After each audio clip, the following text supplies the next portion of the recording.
रोहन एक किसान का बेटा था। उसके घर की माली हालत अच्छी नहीं थी, इस वजह से वह एक सरकारी स्कूल में पढ़ता था। रोहन हमेशा एक सपना देखता कि वह बड़ा होकर के एक अमीर आदमी बनेगा और उसकी जिंदगी में हर तरह की खुशियां होंगी। यही सोचकर वह पढ़ाई में बहुत मेहनत करता था और हमेशा अच्छे नंबरों से पास होता था।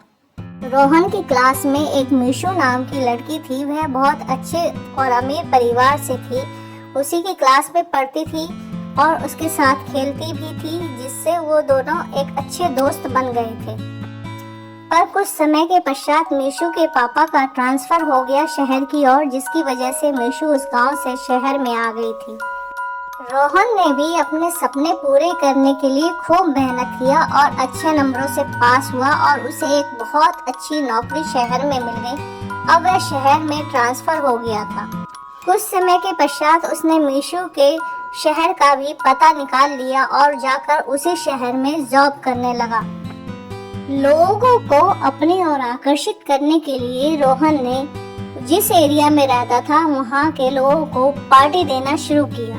उसकी चर्चाएं इतनी बढ़ गई थी कि ये चर्चा मीशू तक भी पहुंचा और एक दिन मीशू को भी उस पार्टी का न्योता मिला और मीशू वहां पहुंची।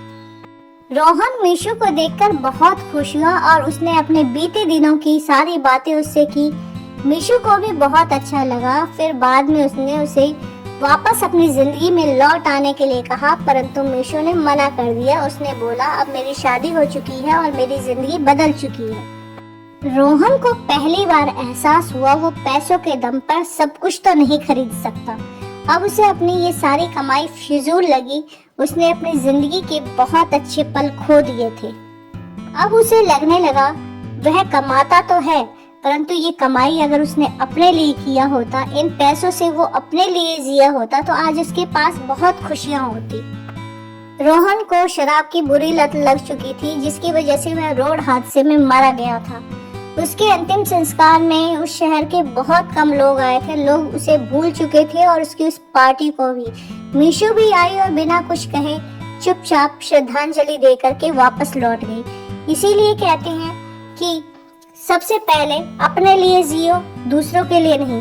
जब आप अपने लिए जीना सीखोगे और खुशियों को तलाशना शुरू करोगे तो तुम्हें सचमुच में आनंद आएगा जीवन में, क्योंकि लोगों का काम है आपके अच्छे वक्त में आपके साथ आना और बुरे वक्त में आपको छोड़ करके चले जाना।